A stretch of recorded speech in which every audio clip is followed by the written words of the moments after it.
बात होती है एक शांत फार्म हाउस से, जहां दादाजी बस अपना साधारण जीवन जी रहे होते हैं। एक दिन पीटर खरगोश उनके पास आता है और सिर्फ इंसानों को आधा अधूरा देखकर मुस्कुराने लगता है। फिर वह बहुत चालाकी से एक नुकीली गाजर निकालता है और दादाजी के पीछे दबे पांव पहुंच जाता है। आगे की हरकत इतनी नटखट होती है कि उसके साथी भी वह दृश्य नहीं देख पाते। काम पूरा होते ही पीटर एक तरफ खड़े होकर दादाजी का मजाक उड़ाने लगता है। दादाजी गुस्से से भर जाते हैं और कहते हैं कि जब भी वह इस बदमाश खरगोश को पकड़ेंगे उसका स्वादिष्ट पकवान बना देंगे। लेकिन तभी कहानी में एक बड़ा मोड़ आता है।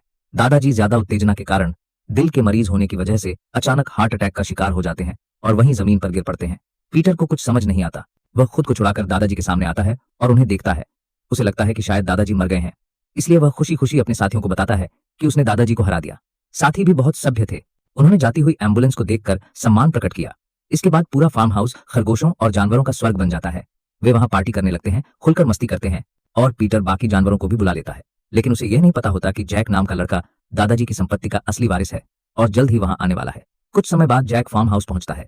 लाइट ऑन करते ही वह चौंक जाता है, क्योंकि जो घर आलीशान होना चाहिए था वह अब गंदगी और कचरे से भरा पड़ा था।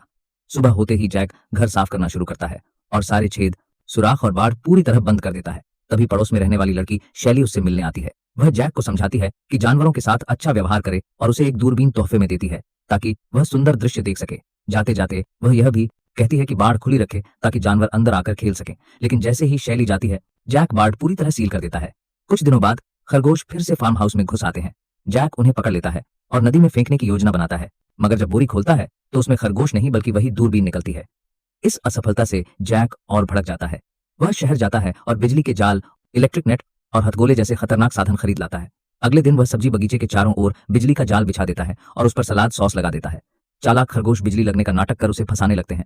जैक एक दरवाजा खोलता है तो झटका खाता है, दूसरे से जाता है तो फिर वही हाल होता है। परेशान होकर वह छत पर चढ़ता है, लेकिन वहां भी जाल बिछे होते हैं। इससे जैक पूरी तरह गुस्से में आकर पटाखों से खरगोशों को डराने लगता है। इसी दौरान पीटर खरगोश फिर पकड़ में आ जाता है। तभी कहानी का सबसे बड़ा मोड़ आता है।